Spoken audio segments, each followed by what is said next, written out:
of World Robotics Industrial Robots 2023. We already published some figures on the North American market a few weeks ago, but today we would like to focus on the development in Europe, and I think you're all curious about that. That will be done by our IFR president, Marina Bill. And then afterwards, we'll have a panel discussion and roundtable on the topic of building resilience in for Europe through automation. Can I have the next? Is it working? Okay. But first of all, I would like to give a short introduction on the IFR. We are a non-for-profit organization active since 1987. We're representing on a global scale more than 3,000 organizations from 25 countries. We are representing robot manufacturers, national robot associations, universities, and also startups, really around the globe. And we are talking for an industry with a global robotics turnover of roughly 50 billion US dollar. That's not only the robotics, the pure robots, but also the systems and peripherals. And roughly our activities are clustered around these three pillars. The one part you see in the very beginning, that's a presentation of the annual statistics. So we provide annual yearbook on statistics every year, and then we're acting as the voice of the robotics industry, and you will hear a lot about the positions of the robotics industry in the second part of the presentation. And we are also active in the field of policy support, so you will probably also get the one or the other message what needs to be done on the political side to make the environment here more robotic friendly so we can see more robots being installed in the next years. I would like now to get to involve the panel. Join me on stage, please. I'm happy to shortly, like this, yeah. So we will have Ralf Völlinger. He's Senior Vice President and General Manager of FANUC Europe in the Robotics Business Division since 2022. And he has a strong background in engineering. And his professional career started at the company Eisenmann. And he also served as a Managing Director for Sturm Maschinen- und Anlagenbau, so he has quite some experience in the robotics and machinery industry. Then we also have Enrico Krog-Iversen. He's the CEO of On Robot since 1918. On Robot is known as with a wide product range featuring end-of-arm tools and also software for collaborative robot applications. It's a global company based in Odense, Denmark, and also has subsidiaries in the US, Asia, and Europe. And we also all are aware that Enrico has been the former CEO of Universal Robots. Next, I would like to welcome Adrien Brouillard. He's the Global Head of General Industry and Customer Services at Stäubli since last year. And he's also a member of the Global Management Team for Stäubli Robotic. He started back in 2008 with Stäubli, and also has a strong background in engineering. And last but not least, I would like to welcome Thomas Burger. Thomas Burger is Managing Partner of SBS Feintechnik GmbH. It's a SME based in Schonach. He's a business background, so also good to have a more balanced panel here. Burger is an owner-led family business with a dating back to over 160 years and having over 1,000 employees. Burger is a system partner in the field of customer-specific drive technology. And I'm also happy to report that Mr. Burger really has such a long history of honorary activities apart from his professional career that it would be too long to state all these parts. But before we dive into the panel, I would like to introduce Marina Bill, our president. Marina Bill is in her leisure time also active for ABB. No, just kidding. The other way around, of course. And I'm happy to have here on stage to present the latest figures. And the figures are actually compiled and analyzed by Dr. Christopher Müller, who is sitting in the audience. Over here, yeah. And if you have any detailed question on statistics, you might also come to him and ask him after the presentation. And now I'll leave you to present the statistics, Marina. Thank you very much, and a very warm good morning to all of you. This is a great thing, getting presented and say, don't ask her any questions, leave that to him afterwards. You know, I think I have to do that more often. No, you can of course also ask me questions, but a very warm welcome to everybody. I am really excited to present the preliminary figures, and I want to really point out that we are talking about preliminary figures of the robotics markets for 2022. The final figures will be out on 26th of September, and of course, things might change, but we would like to share with you what we can see so far, and the focus today will be very much on Europe. And the reports, you know how they look like, so of course I encourage everybody when they're out to deep dive into them a bit more.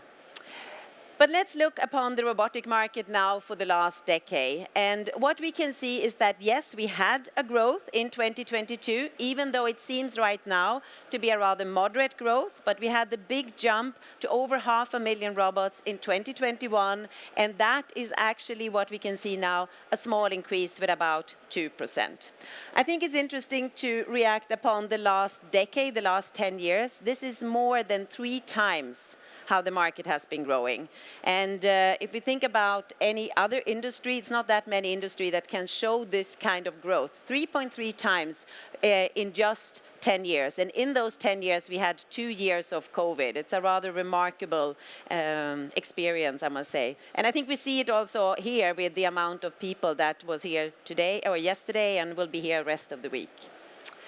If we break it down a little bit more into the industries, since a couple of years, the electronics is the largest, and it still is what we can see now, but the growth was rather moderate, only about plus 1% on the electronics. Automotive continues to be the second largest, but there was a strong growth, and much stronger than what we've seen the last year, with a growth up to 14%. So a really strong automotive year. Metals and machinery went back a little bit, and food also, plastics went up a bit. But the big two remains, but they are now more or less head to head. I don't want to imply there is a competition here, but they start to be very similar now with a strong growth of automotive. If you look upon it from a regional point of view, of course, Asia, Australia remains with over 380,000. And here it is where we have most uncertainties in the figures. It looks like a slight increase, but again, let's see what that will end in the end. Europe had a very strong year, plus 3%, and that led to an all-time high with 84,000 robots. So a really strong year.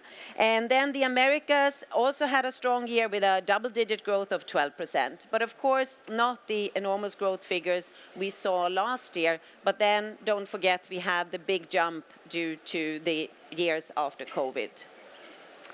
Looking at the 10 largest countries, China continues what we also saw last year, is more than half of the market, and more than every second robot installed is in China.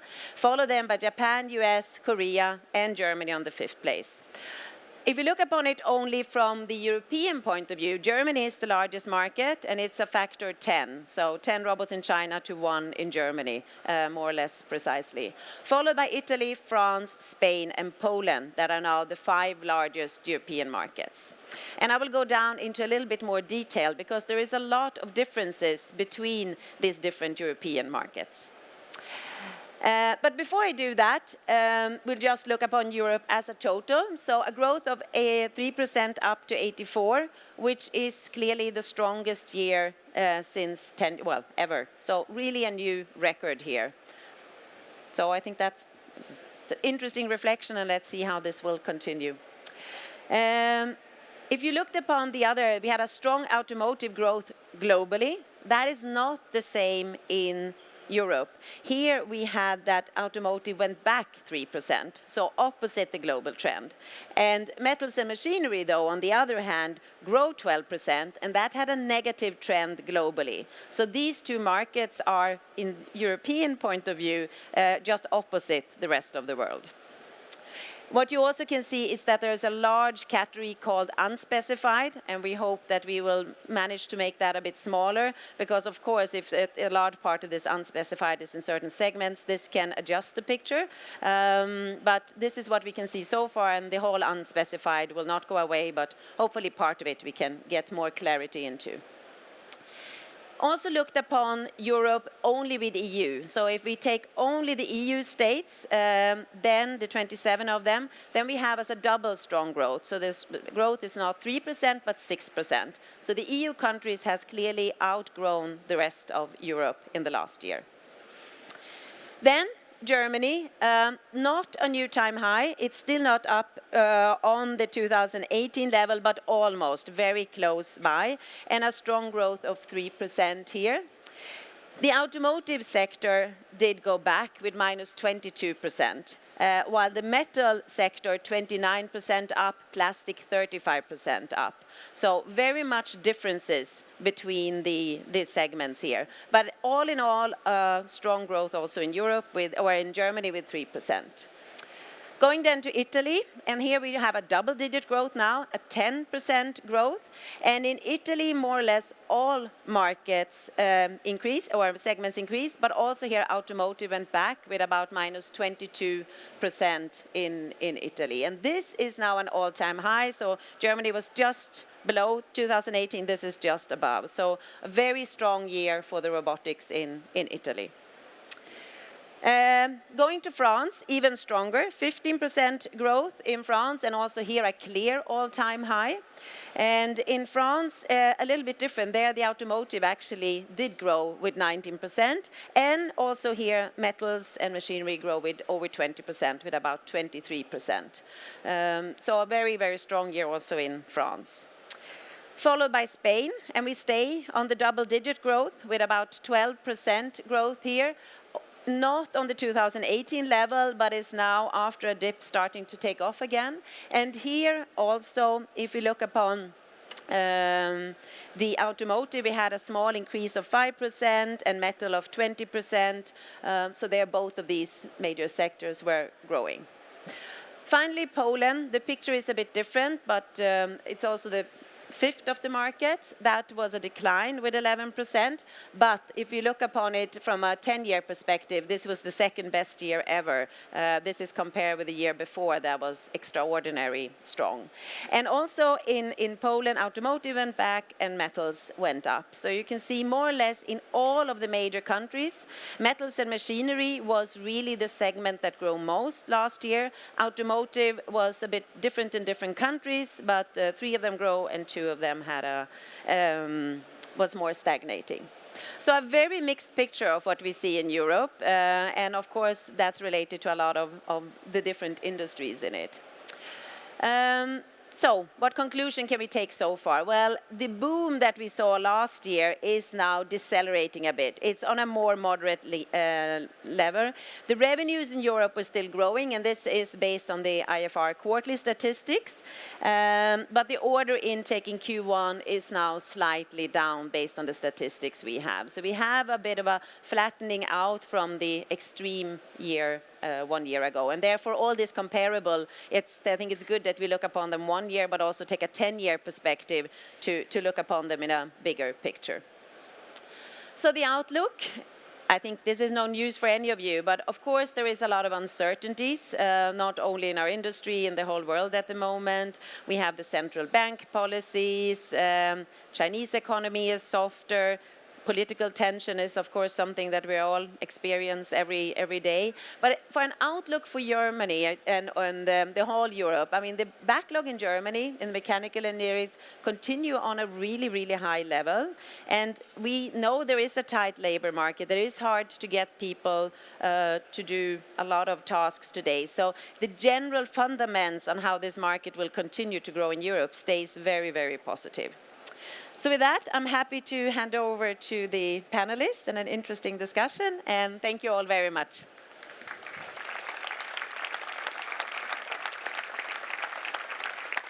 Thank you very much, Marina, for the presentation. And since I've seen some of you taking picture, we also have this presentation together with a press release available for download from the IFR website. So go to ifr.org and you will find the press release and the presentation, so you don't have to just work with your picture material, but you can also use the full presentation.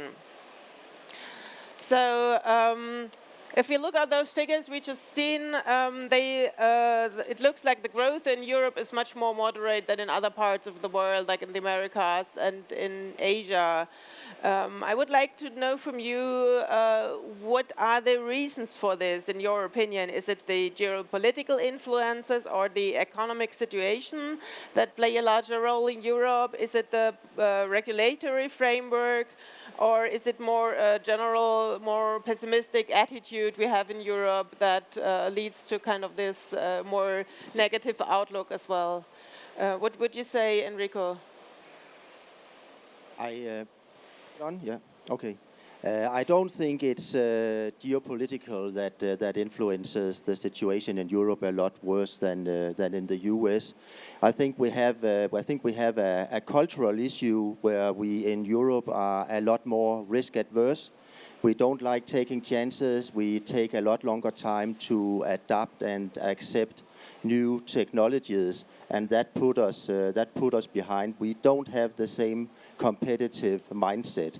So I don't really think this is a political issue. This is something that is in our European minds and something that we have to work with and change if we want to move forward. Thomas, do you want to add something from your perspective as user of robotics? Yeah, so I think one thing is we have to make differences between Germany and the rest of Europe. I think in Germany we have the regulatory framework that makes us hard to get in front of new technologies.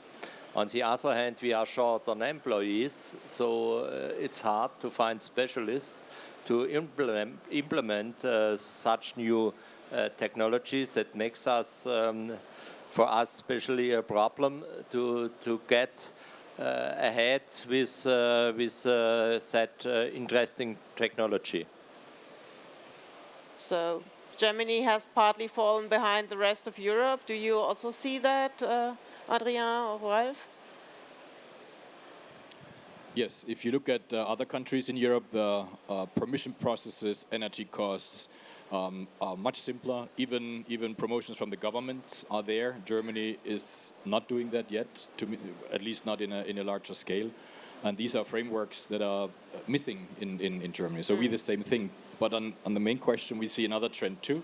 If you look, of course, everybody's talking about EV. If you look at China started, it goes around the globe a little bit, US now, and now it's coming to Europe. So what we will see, I think, in the next years, we will not have enough integrators in Europe to do all that work. And it was mentioned from Marina that the engineering backlog in Germany is 1 year. So if you look at that, it's clear we do not have enough integrators to do all the work. And I think we did not mention the inflation, but European countries are also the countries suffering the most from the inflation. If we compare ourselves for Chinese or Japanese countries, so it has a huge impact, I guess, on the development of the markets itself. Mm. So with the pandemic, we saw a lot of disrupted supply chains. We saw manufacturing run down. We were missing parts, and we started a discussion about bringing back the resilience, also by bringing back manufacturing to Europe. And robotics, of course, can and should help in that respect. Do you already see some signs that production is coming back to Europe?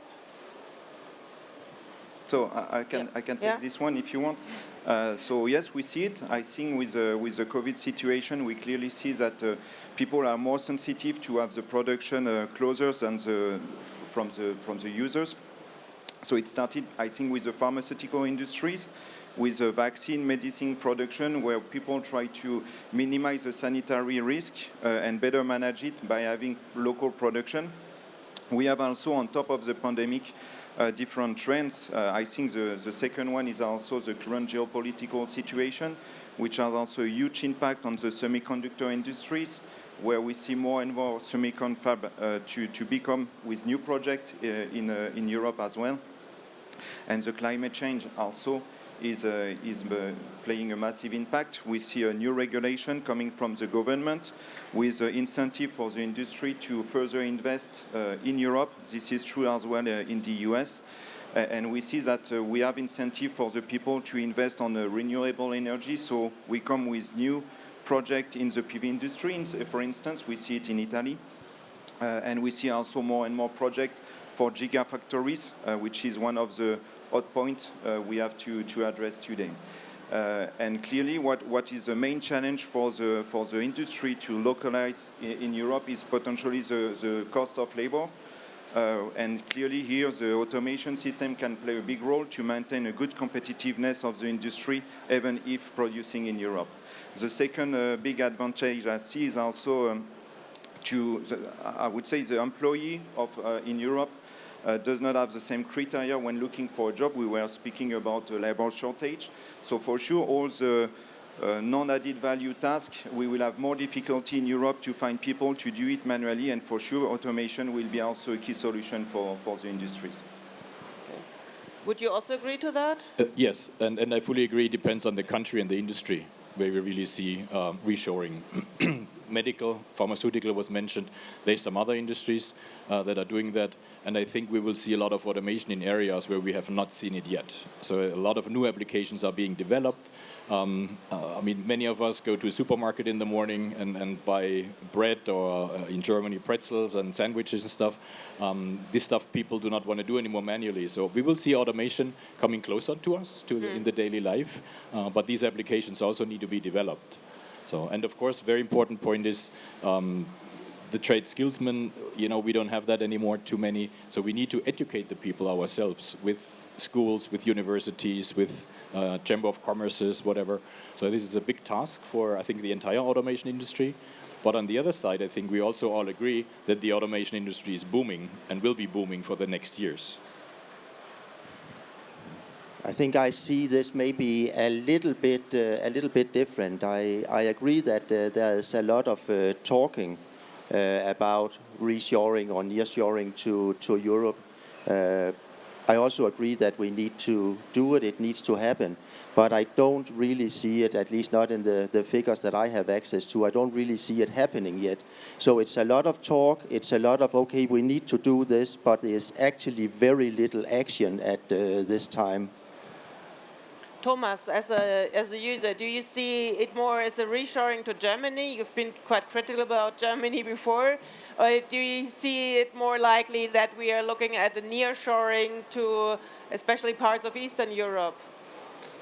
I think we have to difference because if we are thinking about medical industry, there we can see that it's coming back to Germany. If we are looking about chip industry, it's coming back to Germany, but the government has to make it attractive that these people are coming back.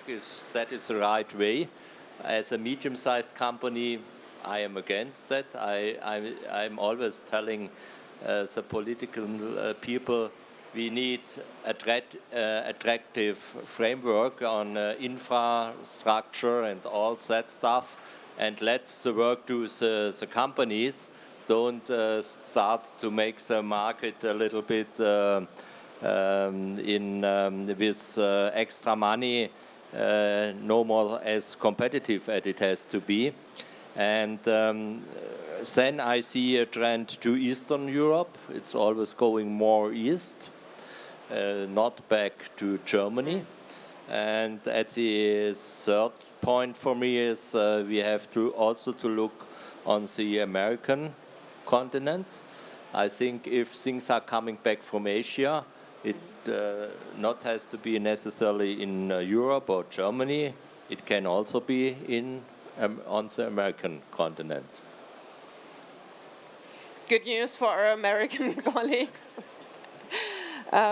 Yeah, we already talked about the staff shortage driving or also hampering automation, and where we're really in Europe facing a dramatic demographic shift, which on one hand can be a big driver because we need, if we don't have the people to produce, we need automation to produce. But on the other hand, if we don't have skilled staff to install and maintain the automation systems, then companies might also be more reluctant to invest in the technology. So what do you think should and could be done to overcome this challenge? And in particular, what's the robotics industry doing to overcome this issue? So I think this. yeah, please. Please. Okay. For me, the point is not more are they resilient. I think they will be forced to go in this direction. Labor shortage is a point. If you do everything manual, for sure it will have a huge impact on the capacity.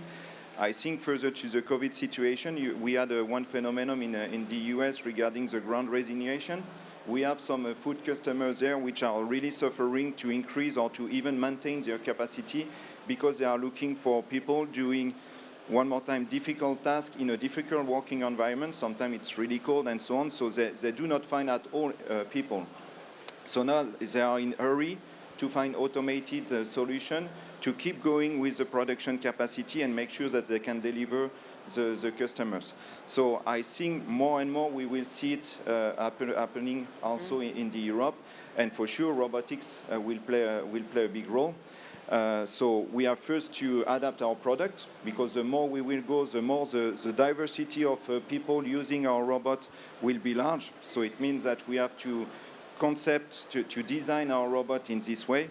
One of the big steps, and I think we have a big player here also, is how to program the robot. So we are all as robot manufacturing, but also as third-party company, looking for additional and new way to program to make this step of the robot integration much more democratical in this. The education has been covered as well. I think the skills is key, and we have to work together with education in the different countries. First, to change I think the perception of the young people in regards to the industry, because in some countries the image is not good.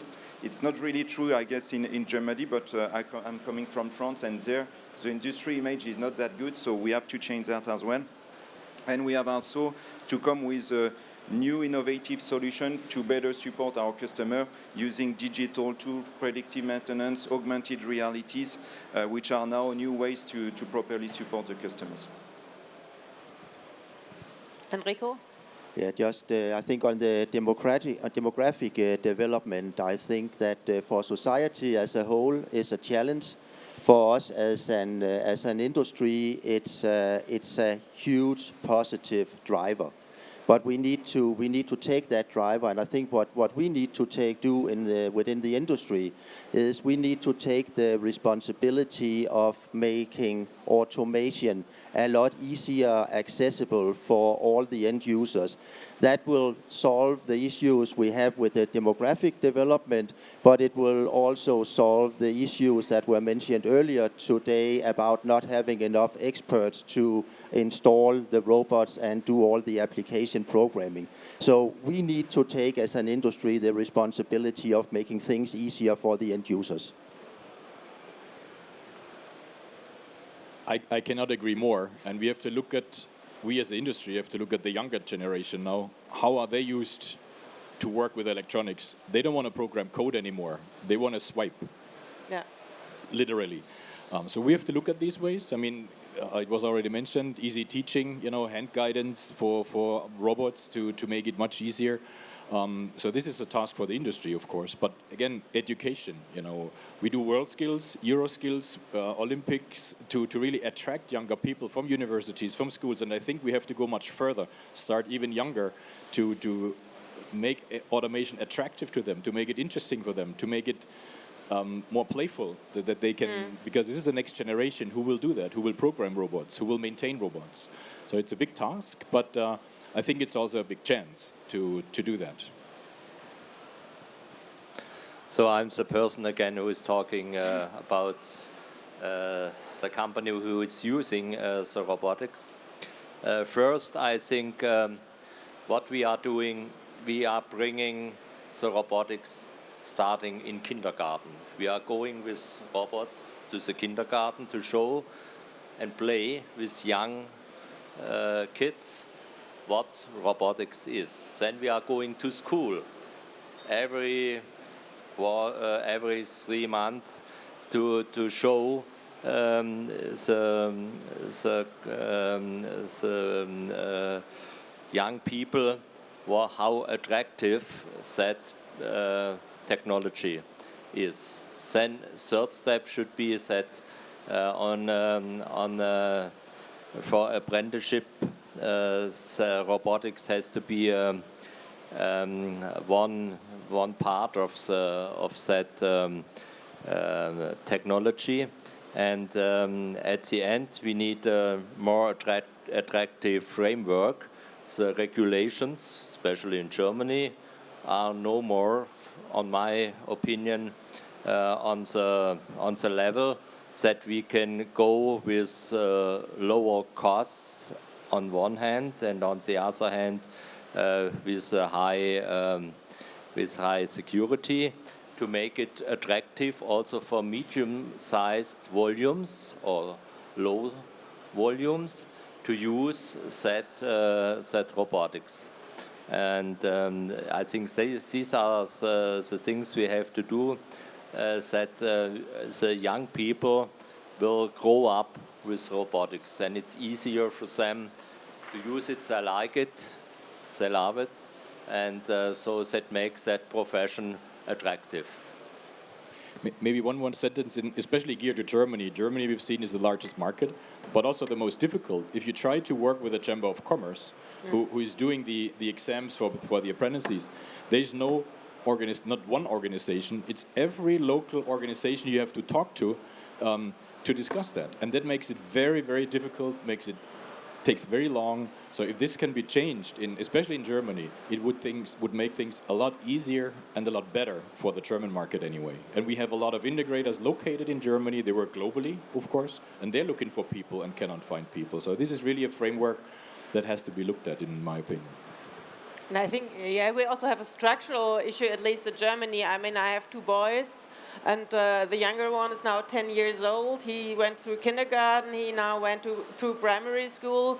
And all the persons he had to deal with, both in kindergarten and in primary school, well, they are not so technology embracing that I would really trust them to make my boys attracted by technology. And I think that is probably one of the not too easy overcome issues we have, that we have parts of the society that are just not really interested in technology, and those are those that take care of our children in the first years, where you can really set directions. So I don't have any answer how to approach this, but I think we have to think about how to enable those that could be multipliers for this passion about technologies with the youngest parts of the society.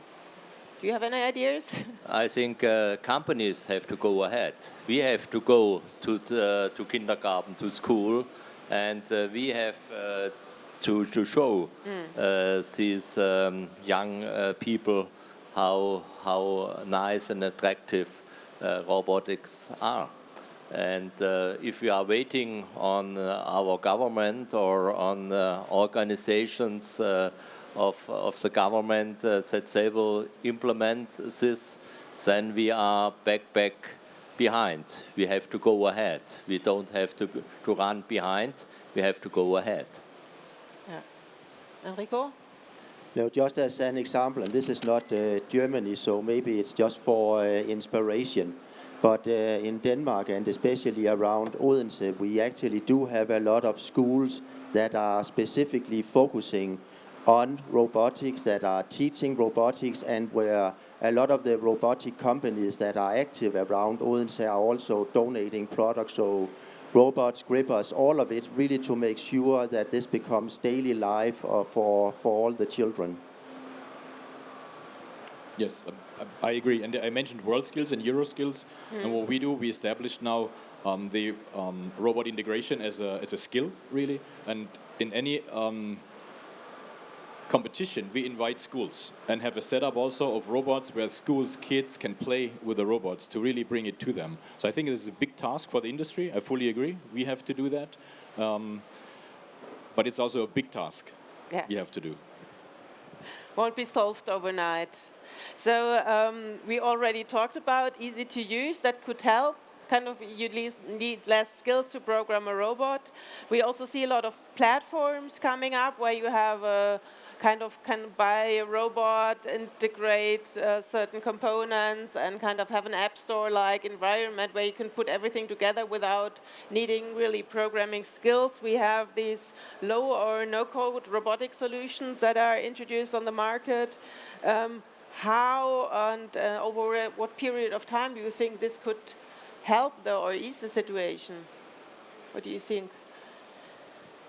Well, I think it can happen very fast, and I think it has to happen very fast. We see a number of different platforms being developed at this time.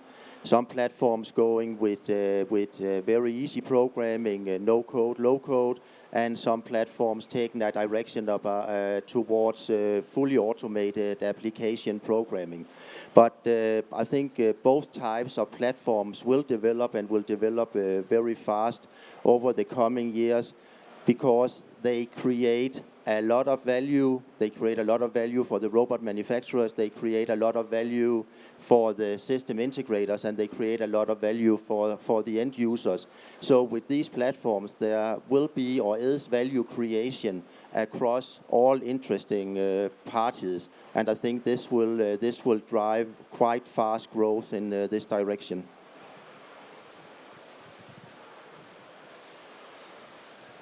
I agree, and we should not only focus on the robot, because we have gripping technology with vision systems, and the integration of these kind of systems, they're getting much easier because those systems make the robot smart and make the robot work in a faster way maybe. The computing power has been increased over the last years.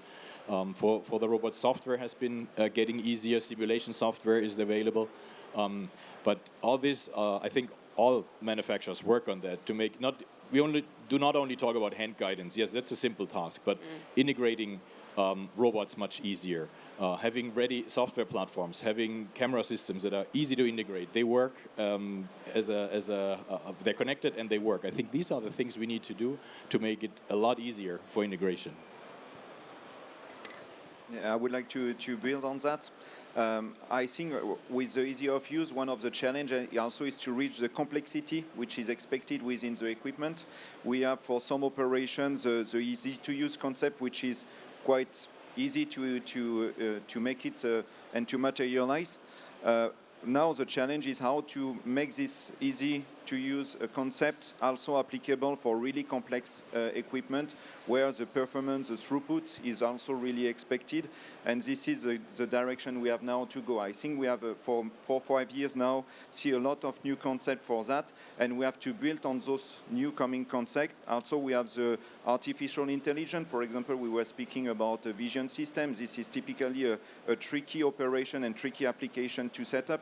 With artificial intelligence, we see more and more application which can be handled in a more easy way than it was done in the past. Enrico, do you have to add something?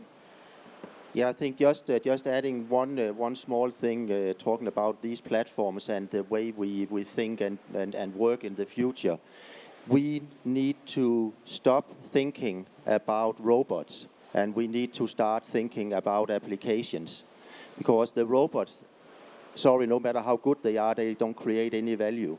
And the end-of-arm tools, no matter how good they are, they don't create any value. But when you put them together and you put them on the right platform, you create a lot of value. So we really need to start thinking about applications, not just talking about it, by doing it.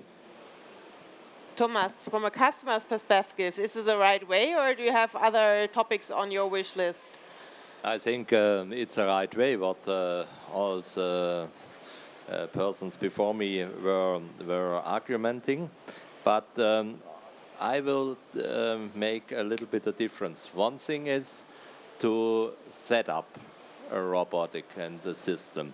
The other thing is to keep it running on 3 shifts, 7 days. So often I have the experts who are building such a unit. But on the other hand, our problem is often that on 3 shifts, the people with a lower level are not specialized enough to solve some problems. So there should be a software to make it for them easier, handable, that they can do some smaller things on the unit and set something on the practice I have to solve because the high qualified people are not in that quantity available. Do cloud-based systems that kind of ease the maintenance of such systems, or do you already have some products or developments in the pipeline as manufacturers that would really address this issue of maintenance of keeping systems running in the production? So yes, we do. I think this is also a big trend in the robotics field and more on a broader scope automation field. So for sure the IoT will help. Now the big question for this is how we can be cloud orientated versus edge, and what about the data sharing? This is, I think, the most challenge we face. The product itself is one part, but how the customer are willing to send some information and some data outside, even if we want to only collect the system data and not the application and the process data. But I think there is still a fear on that. We were speaking about the conservative approach of the European customer. I think we are clearly here with all the IT security and stuff like that. So this is one of the barriers, but still we can compensate those barriers by having some other edge solution to bring additional and added value services for the people to better monitor the production and also to make easier in case of troubleshooting requirement or things like that. I cannot agree more. The technology is there, but also the hesitation is there. But as you said, sharing data is not so popular because they're unsecure and do not know what happens with the data. Yet we, as on the robot side, we're not interested in the manufacturing data. That's not our interest. We look at the machine data. And other countries, like the US, is much more open to use cloud systems to do that. So there's some education we have to do on our side, but also the industry has to open a little bit. So there's a lot of technology available, but it can be used in a much wider range still. Yeah. Just on the data sharing, I think we need to probably split that up. At least my observation is that because the technology is there, we don't have anything in the pipeline. We have it on the market. But coming to data sharing, people at my age, they don't like sharing data. We are not used to that. Young people, they don't care. They share everything on their smartphones anyway, so it doesn't matter. They don't think about sharing data. SMEs, they don't care much about sharing data. They don't think about it. Big corporates, they think a lot about it, and they have a lot of policies around it. So we can either try to convince all us old people running corporates to go this direction, or we can bet on the future and go to the young people operating the SMEs, and then we will actually see a market that will grow very, very fast.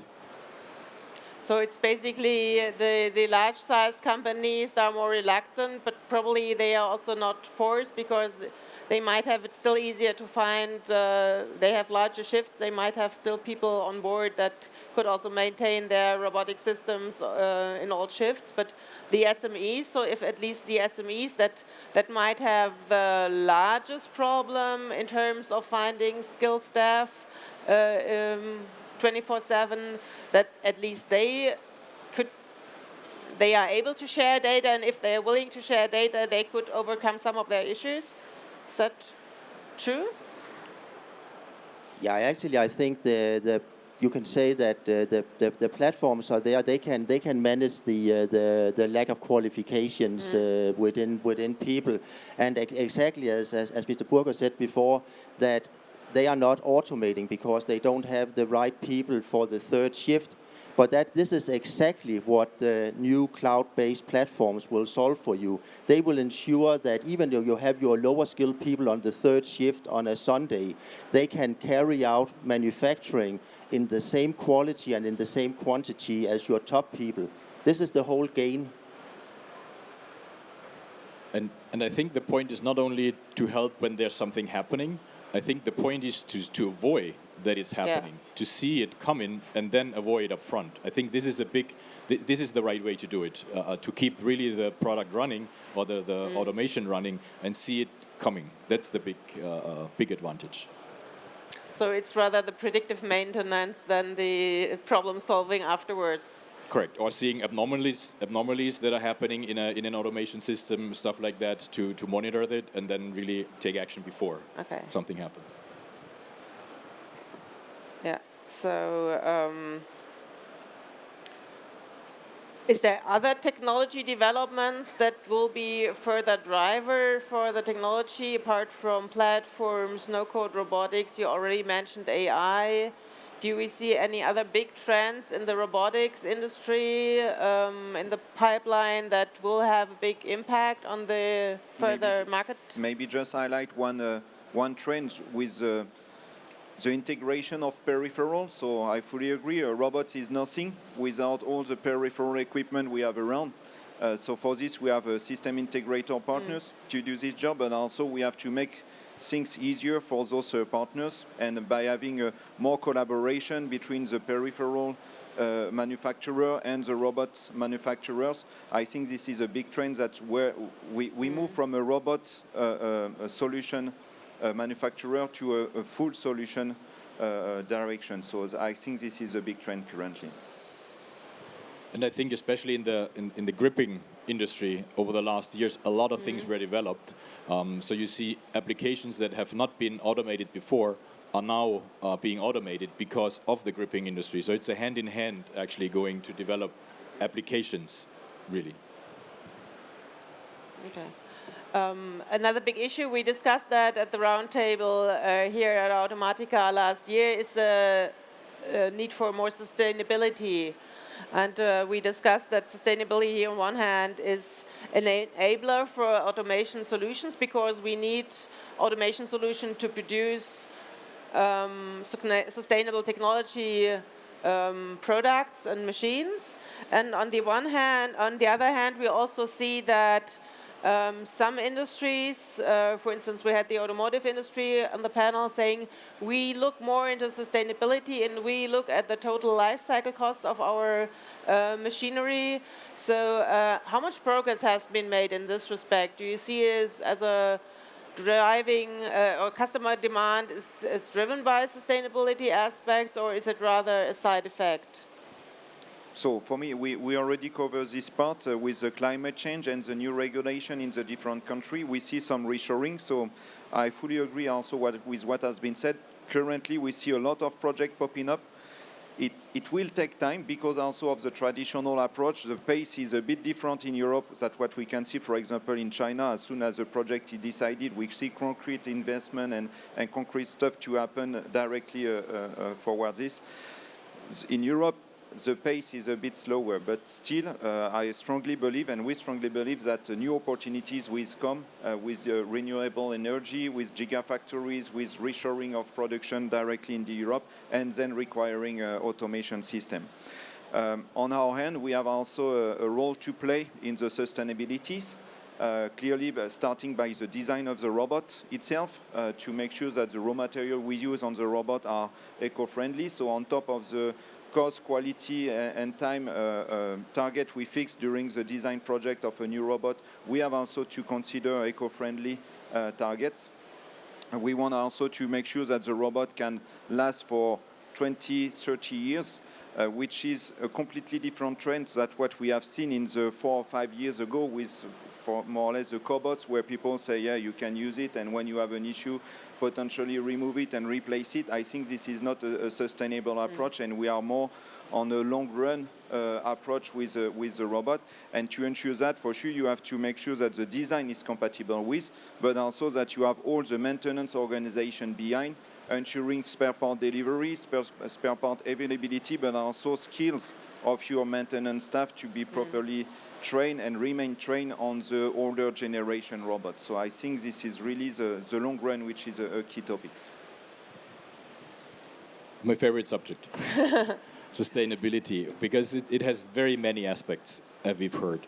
And I think our task, and I think Fanog is known, we design products for long term, really 20, 30-year usage. And I think that's our task, what we have to do, that you, as you said, not throw away a cobot after 1 year because something's broken on it. That's not sustainable. Also, the production side is, of course, sustainable. Our task is to have products in the market that run for 20, 30 years, not only over one life cycle, maybe 2 life cycles, that they are still supported, they're updatable and so forth. This is something which we have clearly to do. And I think you mentioned total cost of ownership, and that's something we still have to teach the industry. Still, if you look at larger OEMs or other industries, yes, they listen to TCO, but do they really make the decision based on TCO? Not so much yet. So I think we could be a lot more competitive in Europe, actually, if also the investing industry is looking at that as a real total cost of ownership over 10, 15 years, they could be a lot more sustainable, actually, if their decision basis would be a different one. So I fully agree with that. What we see also in practical when we are discussing project with customers is the TCO is not fully considered. Also, they are still in a mindset to say this product line will run for 6 or 7 years, and then we will disassemble everything and restart from scratch. In practical, it does not happen like this. The line remains for more than 7 years, so they calibrate everything during the project to last 6 or 7 years, but finally, sometimes the line is producing for 10 or even 15 years. So that's the first part. And the second part as well is the refurbishment. I think when we have a good concept and good design and robust design of robots, we can have a second life. So to upgrade everything and then go for a new line, but using the same robot. And here it's even better in matter of total cost of ownership for the customers. Is it linked to the customer industry using the robots? How big a role the sustainability plays in any buying or consuming decisions, do you think? I think it's linked to the life cycle of their own product. So they think about the life cycle of the products they would like to produce with this project, but maybe they are a bit afraid to consider what could be the next life cycle and the next product line. And to be honest, it brings complexity because potentially you do not need exactly the same size of robot, you do not see the same payload and stuff like that. So for the customer to manage itself, it brings more complexity. So maybe we have also a play to role as a robot manufacturer in this game. And I think we see a bit of difference. SMEs or wholly owned companies by a person, they think different often. They decide different. But if you look at publicly listed companies, they often have a different focus on that. And I agree, it's also based on the product that is manufactured, that they look at the life cycle of a product, and then they want to have the depreciation of the entire line over that time. Yet the robot can be used for another life cycle. It's nowadays not a problem at all to use robots 20, 30 years without major repairs. So it's a change in what we have, I think, to teach the industry more and more and educate the industry. Let's immediately ask the end user how he sees the picture. How does energy cost play a role, and also how long do you use your robots? That would be a question from my side. So my experience in the past is we have to split it in mechanical parts and in electronical parts. If I'm looking if a robot has a problem, the mechanical parts I can replace, that's available. But if I have an older model on the electronical side, often that version is no more available. So I think how long would you get spare parts for older robotics? That's one thing. That was in the past not always for more than 10 years available. That's something for the future for these gentlemen. And the other thing is, how can we do upgrades if the electronical side is no more state of the art? How can I put on upgrades on my 10 years old robotic?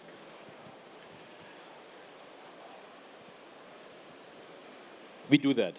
I mean, I cannot speak for the others, but as long as a Fanuc product is in use, it is supported. You can buy spare parts, be it mechanical or electronic parts. We even, just as an anecdote, we even still repair tape readers for machine tools because the machines are still in use and the customer likes it. They are 40, 50 years old. So it can be done. Yeah, of course it takes some effort, but this is our task. For us, customer satisfaction is the highest good. So we support as long as a product is in use, be it 30 years or 40 years, no matter. And on my side, it's not really nice, but I would challenge also the customer side. How do they make the decision when they make the investment, and how do they consider the fact that the suppliers they choose are capable to ensure a spare part delivery and guarantee the spare part availability over the years? I think we mentioned it, how to consider the total cost of ownership, how to consider the sustainability on top of the price and cost competitiveness. And I think this is something which is still the highest priority when making the decision on the customer side, and this is where it could move. So, let me rephrase my question on the ideal side. If mechanical as well as electronic spare parts would be available, how long would you, on average, use a robot in your company? So, so far I can say more than 10 years at least. So we will show how we can use, how can we use the robots again for another product. And even if you have shorter quantities, then since it's you have to use the robot for a long time, because otherwise it's not economic. On the economic side, there's no return there. So let's look more now into the potential new large market we are all would love to address with robotics. That's the big chunk of SMEs that's potentially widening the market for robotics. Just looking at the statistics Marina presented, the potential is huge, but what needs to be done to really address that market, or what are current hurdles we're facing? What keeps us from addressing this market so far? What do you think as a customer? What keeps you installing more robots, or what keeps other companies you know of, potential users, what keeps them from using robots? I think for the smaller and medium-sized companies, it's always the first step to get in that product. And based on investment, based on qualification of your employees, and also based on the acceptance of your employees. If some of the employees, if you are coming in with a robot, they are afraid that they are losing their job sometimes. And our experience is to start with collaborative robotic.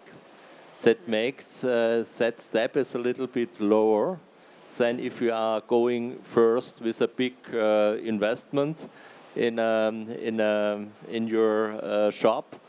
And so you can make your employees more interested on that technology.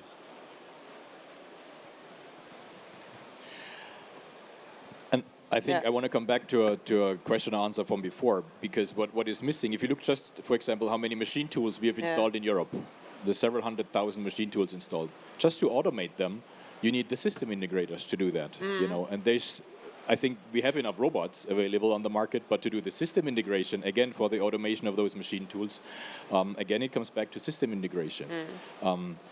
And I think from the SMEs, the M's, I think they're doing quite well because they know how to go to integrators or find an automation company. But the S, the small companies, they often don't know where to go, where to turn to find automation. They might have applications nobody had thought about of automating. So I think this is our task. And of course, you have trade shows, smaller trade shows to do that.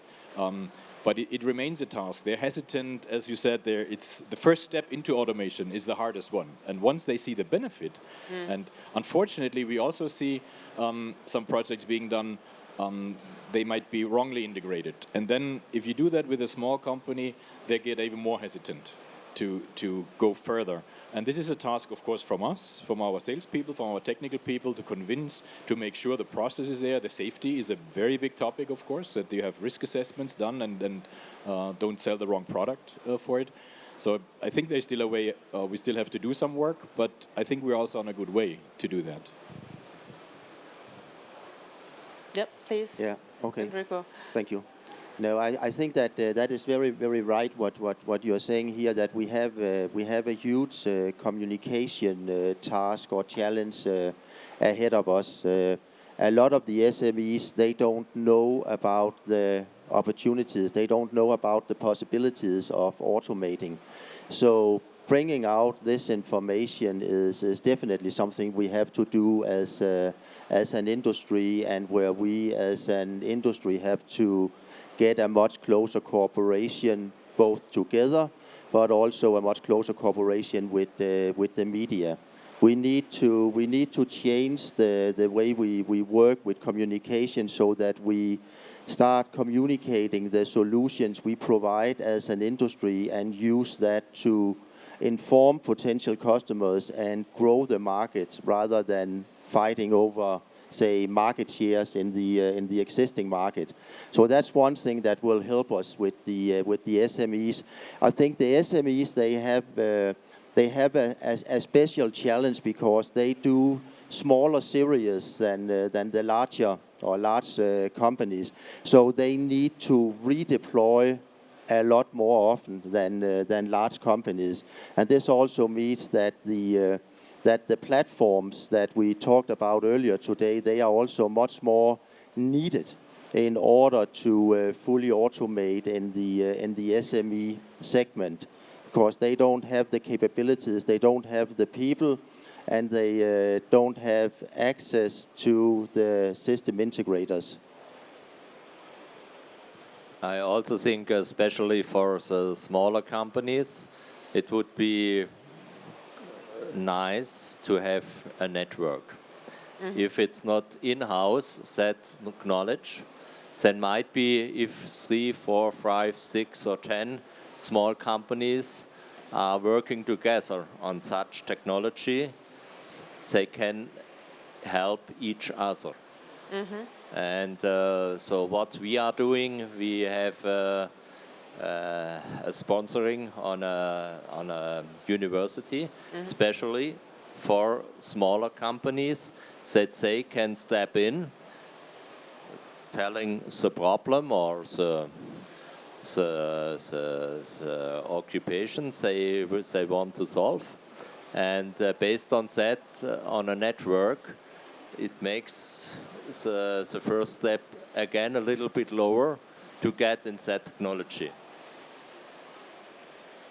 So I should also not miss to mention that IFR is also trying to collaborate with our members to tackle that issue, and we're about to launch our campaign addressing exactly this issue, trying to be the first point of information before the journey for automation really starts for an SME, taking any concerns, giving them good examples, showing them how easy it can be to automate their processes, and also showing them the bandwidth of potential solutions that are already available from robotics side. The website will be goforrobotics.com. And yeah, it will be online soon, and we'll also start a big social media campaign. So I'm sure you'll hear from that campaign also through social media campaigns. And I also would like to invite all of you to also join that campaign and make this more visible, because we think that this early brand neutral information is helpful, because the SMEs do not fear to be kind of talked into a solution that's only for the purpose of selling a robot, but rather not really providing them the right solution. So we would like to give some guidance in the very early days of this automation journey. So that's what at least the IFR is doing. I would like to also open the discussion to the audience. Are there any questions from the audience to our panelists here?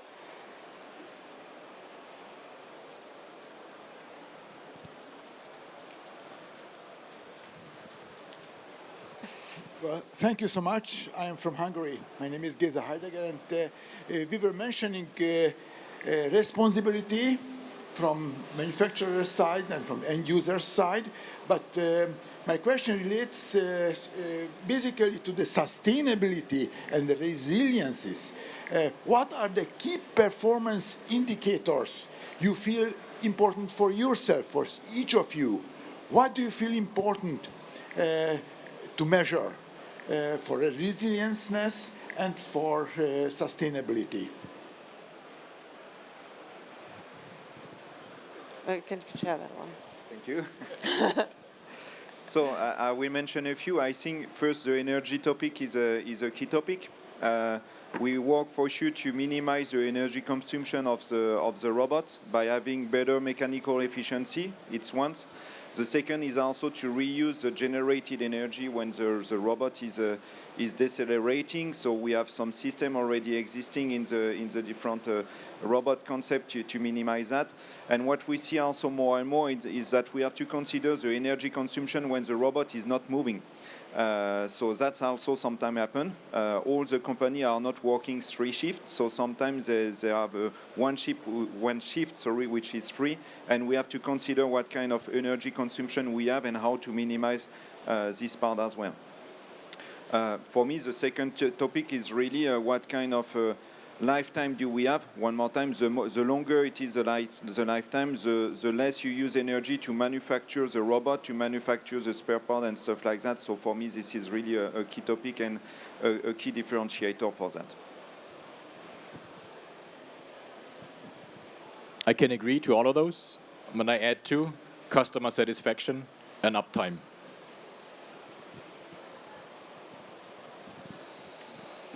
Any more questions from the audience over here?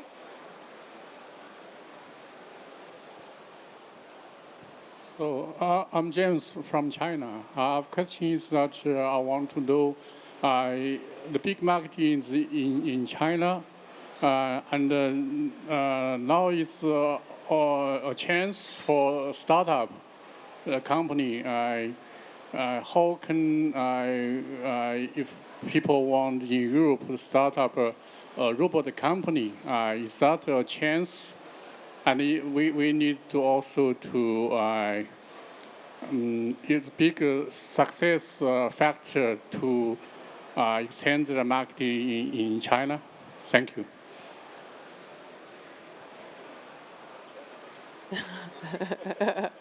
So it's did we get the question right? It's the big market growth in China a good success factor also for startups to go to China? Yeah. Start up a small company, a new company of robots, industrial robot. Thank you.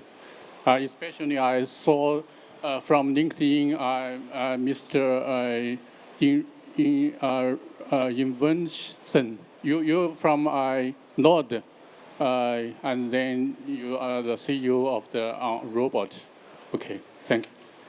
So what we are doing, we are also, yes, we are a startup or scale-up company. We are present in China. We do have our own organization in China today and are growing our China presence. We are also working very closely with all the Chinese robot manufacturers to basically grow our presence in China and make sure that China can also take advantage of the technologies that we offer. Okay. One more question from the audience? Jeff. Very interesting panel. Thank you all for your comments. Looking forward, we saw that over the past 10 years, I think the robot shipments tripled. What do you think will happen 10 years from now? Will that be enough? Do you think we'll grow faster or not as fast? I think we have a very good opportunity of growing a lot faster. We basically cover maybe 1.5% of the available applications out in the market today, and bringing out the new technologies that we have discussed today, and getting a little bit sharper on our communication. I think the opportunity to grow a lot faster the coming 10 years than the past is definitely there. I agree. In parts, I think we will, in the European market, at least see the trend going up the next years. As I mentioned, EV manufacturing now is really coming here. Battery plants are being set up over the next 5 to 10 years. But I think we will stay at a higher level also. Will we see the same growth? I'm not so sure. But IFR publishes quite interesting numbers, being amount of robots installed per 10,000 employees. And if you look at this footprint and in certain countries, then you can see where development is necessary. And it was very nice to see actually Poland being number 5, top 5 in Europe.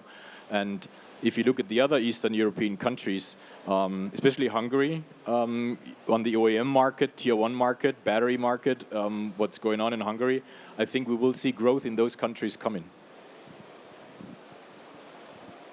Yeah, and my point of view on that is also, so we have to consider for sure the territory development, but also we see that up to now, robotic has been mostly used in automotive, metal market, so traditional general industry market, but we see that some other type of industry are calling for more automation, and that's also one good opportunity for us to further develop in the coming years. So I think based on the demographic development, there's one answer to produce with less people and more automation. That's one thing. The question will be who is able to implement that technology, and otherwise, especially for Germany, the products and the production will move to other countries. Maybe to wrap up, let me ask each panelist one last question. So from your end user side, which, if you had a wish list, you could add either to politics regarding framework conditions, or towards the robot manufacturer or supplier for solutions you're looking for, would be the top 2 or 3 on your wish list? I think one thing would be to make it easier to get the first step to automation, to robotic. That would be the most important thing. And yeah, I think one of the challenge we mentioned is how capable customers are able to integrate automation systems. So for me, it will be for sure education. So I fully agree when we say we do not have to wait only for the government or for the regulation to go that direction. We have to act, but we cannot act alone. So I think this is a key point to consider with the government, and also to implement, I would say a political or incentive framework for the industry to further invest in such a technology. And from an as a technology developer's point of view, where do you think, what are applications we do not really see right now addressed by robotics that could be addressed within the next 5 or 10 years? That's a tricky question. So we have some, how to reply that? We have some focus, but let's see if we are able to provide any solutions. Okay, Enrico, also from your side, on one hand, the wish list towards policymakers, but maybe also what do you see, what should be the robotics community tackle together to make this growth perspective we just heard happen? I think if the politicians could leave it to the industry to develop, that would probably be my priority. I don't think we need a lot of additional regulation.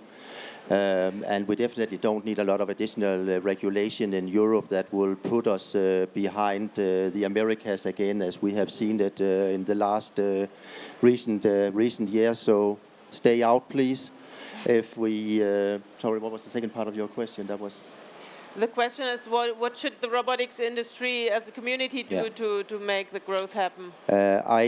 I don't have the answer here. I think a priority for me is to find a way where the industry, where the robot manufacturers and the end-of-arm tool manufacturers can actually work together to a much larger extent in order to develop the market and grow the market. I do believe that we can all benefit by working together rather than just competing.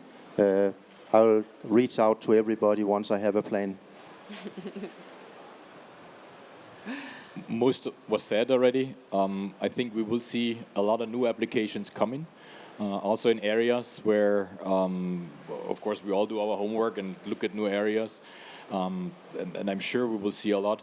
But if I would have one wish to the industry is really focus on total cost of ownership if you make a decision and not on short life cycle, on initial investment. This would be, I think, helping the entire industry being more productive and more sustainable, more competitive on the manufacturing side. And I think it will help the automation industry to go much faster. So I think there's nothing more to add to this. Thank you very much for the panelists. I would like to thank the audience for your patience and your interesting questions. As I said, you can download the presentations. We will make this also the video available afterwards if you want to rewind, and maybe you could also join later, so that would be made available. And I wish you a successful day at the trade fair today and the next few days, and looking forward to see you in 2 years' time from now.